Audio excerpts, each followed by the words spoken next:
Saludos, bienvenidos, estás en tu canal Alex Apologeta Católico. Suscríbete si aún no lo has hecho, regálame tu poderoso like, activa la campanita de las notificaciones y así no te pierdas ninguno de mis videos. Hoy te presento el caso de Armando Alducín, autonombrado pastor, que está en contra del primado de San Pedro y de los papas.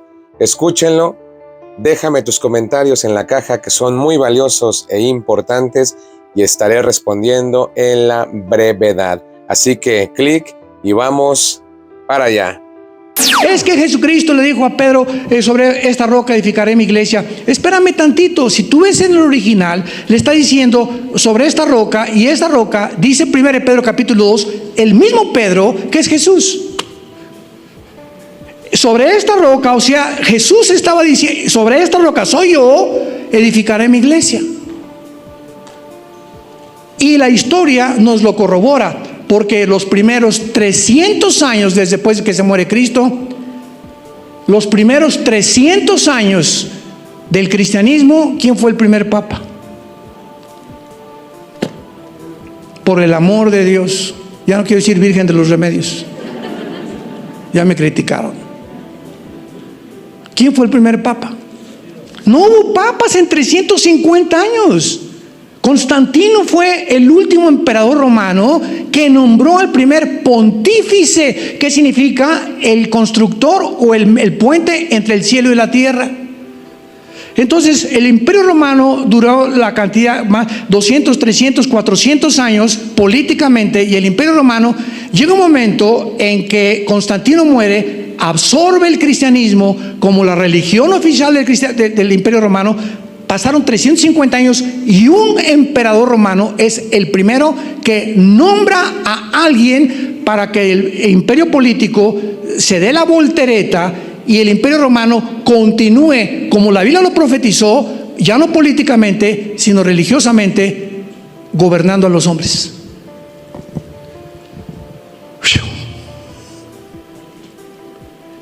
Si realmente Pedro fue el primer papa, ¿quién fue el segundo? Por el amor de Dios, en 350 años no hubo papado. Y esto te lo dice la historia, ni siquiera tienes que venir. Ahí tienen las palabras de este pastor autonombrado, mentiroso, protestante. Ustedes ya lo escucharon, se fue por 2 puntos. El primero, obviamente el primado de San Pedro, que supuestamente y según él, no existió en las escrituras, porque Jesucristo dijo, soy yo. Es algo que me da risa, la verdad, hermanos, porque el texto es tan simple, tan sencillo, no hay que buscarle 5 pies al gato, pero ellos le buscan 6. Ahorita le voy a explicar por qué. Y el punto número 2 tocó sobre la historia. Vamos por partes. Primero la escritura. Miren, el texto que él citó es el tan famoso texto de Mateo, capítulo 16, versículo 18. Lo voy a leer, ¿sí? Pongan atención, por favor, porque es un texto que está muy simple, muy sencillo. Y dice, y yo también te digo que tú eres Pedro, y sobre esta roca edificaré mi iglesia. Aquí hay un detalle muy importante, tómelo en cuenta. Recuerde que él no se llamaba Pedro, él se llamaba originalmente Simón. Pero en el Evangelio de San Juan, capítulo 1, versículo 42, Jesucristo le cambia el nombre, le da una esencia al apóstol, piedra o roca, y por eso lo llama Cefas. Es una manera neutral de llamarlo piedra o roca. Y yo también te digo que tú eres Pedro. Hay un propósito, hay un fin. Aún cuando dicen los protestantes, simplemente era un apodo, simplemente era un alias, aún así, toda esa gente que les ponen un apodo, un alias, es con un fin, es porque tiene un sentido, no nada más se lo ponen por poner, así que aún así quedan refutados los protestantes cuando dicen, era un sobrenombre nada más, era un apodo.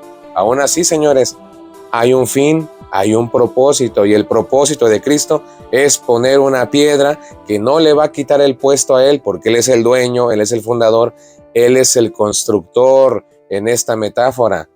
Por eso él va a colocar esta piedra, y sobre esta roca edificaré mi iglesia.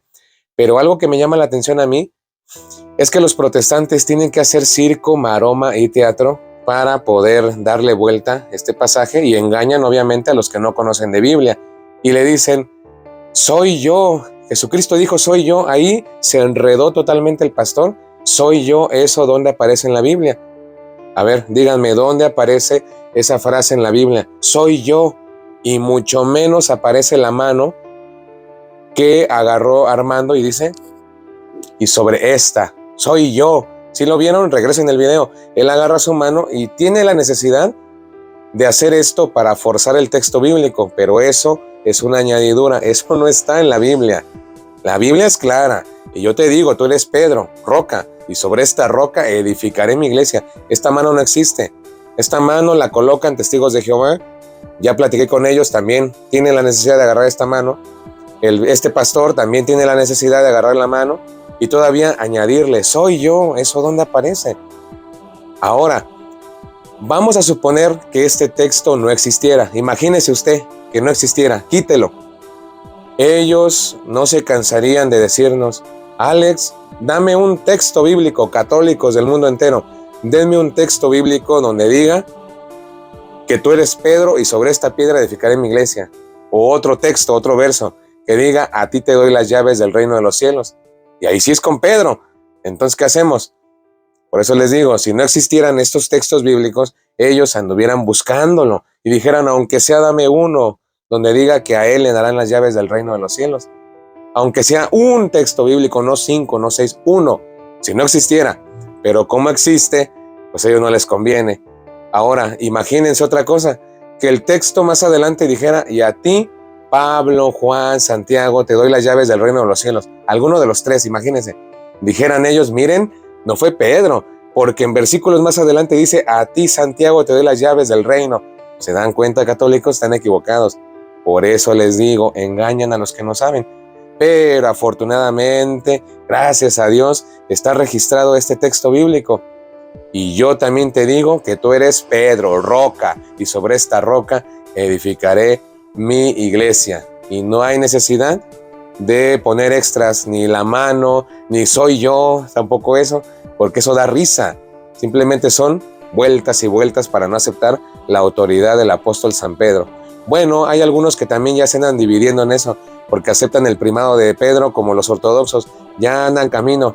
Así que felicidades, ya pronto se convierten a los católicos. Simplemente se hacen bolas, se hacen pelotas. ¿Y sabe usted por qué? Porque los pastores evangélicos les enseñaron, les inyectaron a sus adeptos la idea de que cuando nosotros le llamamos roca a Pedro, le está robando el puesto a Cristo. Eso es lo que ellos le metieron en la cabeza. ¿Qué barrabasadas son esas? ¿Qué locuras son esas? A mí me da risa, la verdad, la comprensión que ellos tienen, porque ¿cómo va a ser posible eso? Claro que no, son contextos distintos. Cuando él cita que la piedra en otros pasajes bíblicos, incluyendo el Antiguo Testamento, Jesucristo es la piedra angular, nadie, escuche, nadie, aunque se llame nadie, tampoco, tampoco le roba el puesto a Cristo. Él es la piedra angular, eso es verdad.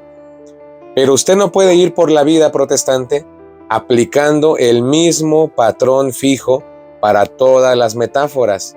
Son contextos diferentes. En este caso, Mateo, es un texto o un contexto de identidad. En la primera parte se define quién es Jesucristo. Pedro la pega y se lo dice. Felicidades, Pedro, la pegaste. Pero en la segunda parte, por eso le dice, y yo también te digo, y yo también. Ahora vamos a ver cuál es la identidad, la esencia del apóstol San Pedro. Y le dan las llaves para acabarla. No hay ningún problema porque son metáforas distintas. Son contextos distintos. Aquí Jesucristo es el constructor. Es diferente a otros textos, por ejemplo, donde lo rechazan por ser la piedra. Allá él no es el constructor, allá son el pueblo los que van a construir y rechazan, tropiezan con esa piedra que es Jesucristo. Son metáforas distintas. Usted no puede ir aplicando el mismo sentido para todas, nada más porque diga piedra o roca. Ahí está la confusión. Incluso él mismo lo dijo, más adelante el apóstol también nos llama piedras a todos nosotros. También eso es verdad. ¿Ven? Ustedes mismos se contradicen. Si fuera cierto, acá con Pedro también chocamos. Porque entonces, ¿cómo nos llaman piedras? Porque le robamos el puesto a Cristo, él es la piedra. ¿Se dan cuenta? ¿Se dan cuenta, hermano, de la terrible interpretación que ellos tienen? Simplemente el apóstol nos dice que somos piedras también nosotros. Y vamos a ir acomodando las piedras como una construcción, cada una en su puesto, cada una en el lugar que Cristo le ha dado, porque ha sido su decisión. Los protestantes no es su decisión, pero mientras sea la de Cristo, a mí qué me importa lo que digan los protestantes. Ha sido de Cristo. A ti te doy las llaves del reino. Sobre esta roca edificaré mi iglesia. Punto. Punto número 2. Vamos a pasar ahora sí a la historia. Según él dice que ya la estudió, pero yo no sé qué clase de historia, porque yo le voy a comprobar. Hay mucho, pero solamente 2 argumentos poderosos, contundentes, para derrumbarle todo este sermón, este monólogo que le estaba dando, y así bien fácil. Vean, en el año 189, recuerden que él decía que eso fue hasta después de Constantino, y resulta que Constantino el emperador llega en el año 313 aproximadamente. Fue la época en la que él estuvo de emperador romano. Bien, entonces el año que les acabo de dar no es 313 ni 320, 30, 40, no. Es 189 al 199. Resulta que ya estaba el Papa, y adivinen cómo se llamaba, el Papa Víctor. Hubo una controversia pascual entre las iglesias asiáticas que no estaban de acuerdo en los primeros años, en la iglesia primitiva. El Papa, ¿qué creen? Adivinen, el Papa tuvo que intervenir en una situación con las iglesias asiáticas. ¿Para qué? Para resolver el problema. Había una controversia, había un tumulto, un relajo, y el Papa tuvo que intervenir con su autoridad, y a pesar de que no estaban de acuerdo, tuvieron que someterse a la autoridad del Papa y a la obediencia, y se sujetaron a la disciplina y a la exhortación que hizo el Papa Víctor. ¿Ven? Terminaron acoplándose también, porque ellos sabían muy bien que había una obediencia, que había un primado, y el Papa Víctor en el año 189 al 199 demuestra esta autoridad. Por eso les digo, ¿de qué historia me está hablando? De la historia que él le cuenta a los tontos, a los que no saben, a los que tenían problemas de alcoholismo, de drogadicción y no saben nada de la historia. Eso sí, le creo. Pero en la historia universal usted búsquelo, el Papa Víctor 189, 199. Vamos con el otro. El segundo punto es la epístola o la carta a los Corintios emitida por el Papa. Escuche, el Papa Clemente Romano, Papa de la Iglesia Católica de los primeros años. Y les hablo a finales del siglo I, no después de Constantino, no después del 400, 500, no, en la iglesia primitiva. Y él exhorta en esa carta a que ellos observen y demuestra una vez más su autoridad. Cuando era necesario, él emite esta carta y los manda a que ellos obedezcan, que ellos analicen la situación y se pongan las pilas. Por eso les digo, ya existían los papas, Clemente Romano. Y hay un detalle muy importante, no se le escape. Recuerden que estamos hablando de la misma época en la que el apóstol San Juan, de los 12, que fue el último en morir, él estaba vivo todavía hasta ese momento. ¿Por qué los primeros cristianos no acudieron a quejarse con San Juan para que resolviera el asunto? ¿Por qué tuvo que ser San Clemente Romano? Porque él tiene el primado, él lo tenía. Así de sencillo. Los protestantes, si los primeros cristianos hubieran sido protestantes, ellos hubieran ido con San Juan. Al fin y al cabo, él es de los 12. Al fin y al cabo, él tuvo contacto con Jesucristo. ¿Qué mejor que San Juan? Nos dio un consejo, nos dio una exhortación. Pero resulta que no es así. Fueron y todavía obedecieron la autoridad del Papa San Clemente Romano. Pacatazo para este señor y para todos los protestantes. Miren, vamos a rematar con broche de oro, hablando precisamente de esta carta. Nos dice el historiador, aquí va con fuentes, no como Armando, que nada más habla y habla y habla, puro monólogo. Con fuentes, Philip Schaff, en su libro Historia de la Iglesia Cristiana, volumen 2, nos hace un comentario respecto a la carta de Clemente. Y ojo, que él no era católico, para que no digan. Dice: el primer ejemplo del ejercicio de una especie de autoridad papal se encuentra hacia fines del primer siglo, en la carta del obispo y papa romano Clemente a la afligida y distraída iglesia de Corinto. ¿Qué húbole? Ahí está. Philip Schaff en su Historia de la Iglesia Cristiana, volumen 2. Ay, se lo dejo de tarea a los protestantes para que se vayan convirtiendo.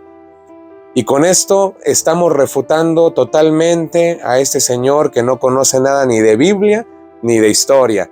Y es así como llegamos al final de este video. Si te ha gustado, por favor apóyame, regálame tu poderoso like, activa la campanita de las notificaciones y dale otro clic en activar en todas. Pero atención, alerta roja.